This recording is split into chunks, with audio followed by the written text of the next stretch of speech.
Who's seen one of these before? Give her a pass around. Good guess. Same colors. Okay, yeah. So what do you think that is? Just pass it around. Try to figure out what they are. So it's, yeah, it looks like it's a ruler. Oh, these are measuring tape. So this is for like bordering the area or something. Yeah, it's called a quadrat in some cases. What might this be then? Feel free to pass it around too. It's a little heavier. Yeah, it can all go underwater. And pretend there's a camera attached here, which I'll. Oh, take photos. Yeah. Yeah. The photo is the camera version of this. It's Camera version of this. exactly, yeah. So a photo quadrat. So what you can do is you'll attach. You can put it on the ground if you want. And you can pass it around too. But what we usually do is connect the camera to the top. Right here. Maybe not yet, just because it's like more square than circular. So you put it there basically, you'd have to screw it in. I know, because I take it into the ocean with me all the time.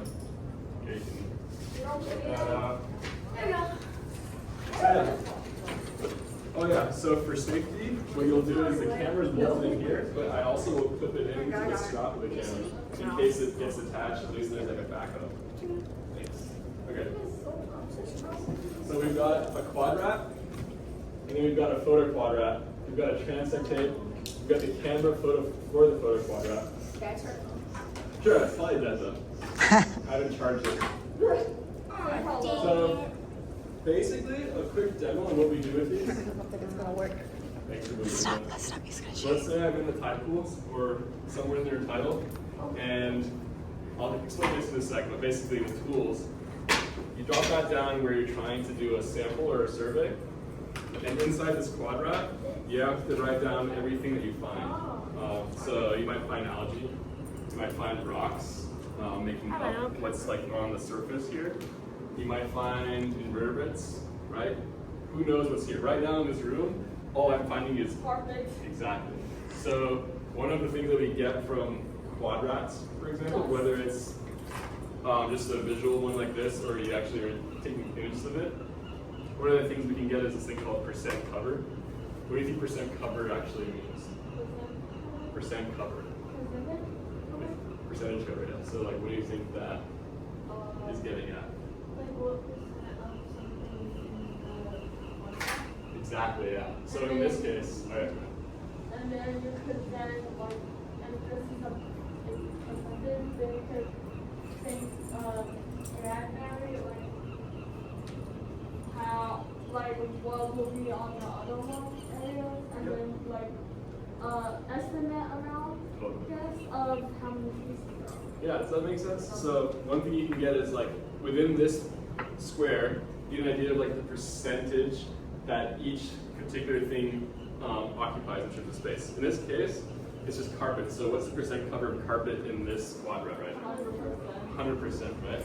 And then if we did this again, and pretend like in terms of data, I'm blind to everything else in the room until I like look at what's in this quadrat, right? It's something called sampling. And in this case, like we have options of how we sample. We could put this quadrat on every single square inch of the room, right? Like this. Keep going. It's probably been like 4 hours now and I'm still doing this. And I still haven't covered like even a big fraction of the room yet, right?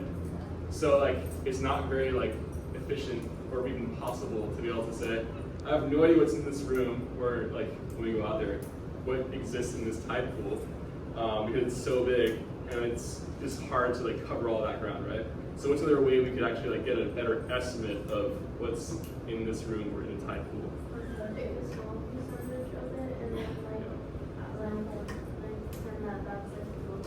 Yeah, no, great. It's called subsampling sometimes.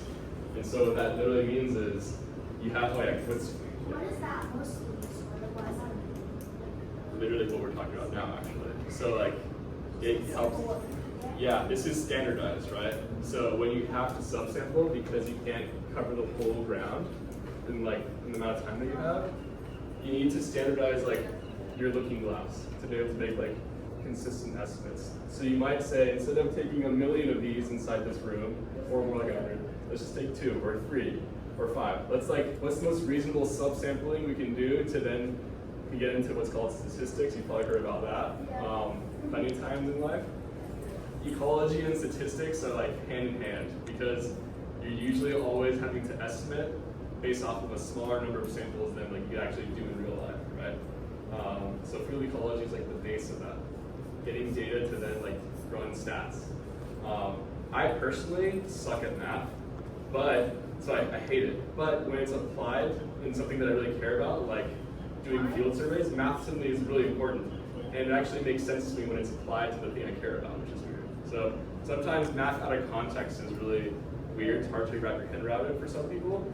The minute it suddenly is like connected to something that is interesting to you, like physics, yeah, like in a real world context, physics is actually really like, insanely cool. Anyways, so now to like subsample more efficiently and to not lose track of where you've actually been with 8 minutes. Some places it's possible to use the transect method. So if I have a volunteer come up real quick and grab this end, maybe closer so listen to you this time. We'll need more volunteers. So now, pretend I'm starting over here and you're just going all the way to the edge of the room. That's what we're trying to sample, right? Nice, cool. And then we'll set it down on the ground. How long is it? Yeah, how long is it? Someone come and find out. Let a volunteer to tell us how long this transect tape is. Meters or inches? 2 meters. You already volunteered, so you get to fold the quadrat and put it down, so you can come up 8 here. meters. 8 meters? Okay, so technically the start of the transect was actually over there. Normally the person with the spool is the one that will travel in the direction that you're trying to survey. Basically, let's just say we're trying to get an idea of what makes this room on the benthos, right? The seafloor. So that's why quadrats are important for benthic ecology.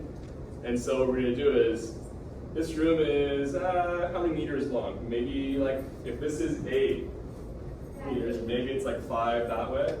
So we might do like 3 of these transects going across the width of the room.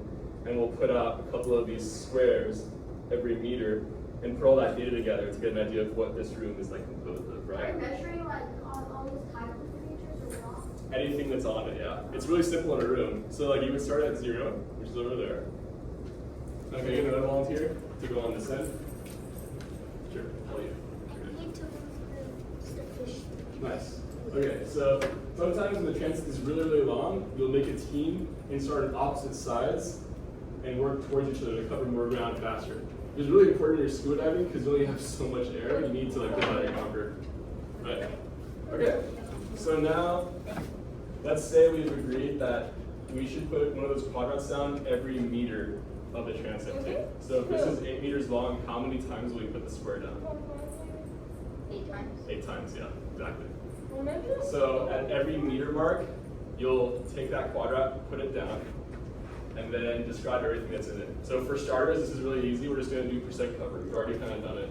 So now you kind of need partners for your team. So let's have one of your teammates go over there. You can help out with this quadrat. Someone else over there. And then do you two want to be the photo quadrat folks? Okay, so now let's say you start in the middle. In practice, we have multiple transects. You can all be like different transects. Okay. So the first one should be pretty easy. Let's just say I want you to go to the 4 meter mark first and put this down on the 4 meter mark. Plug in the floor. Okay.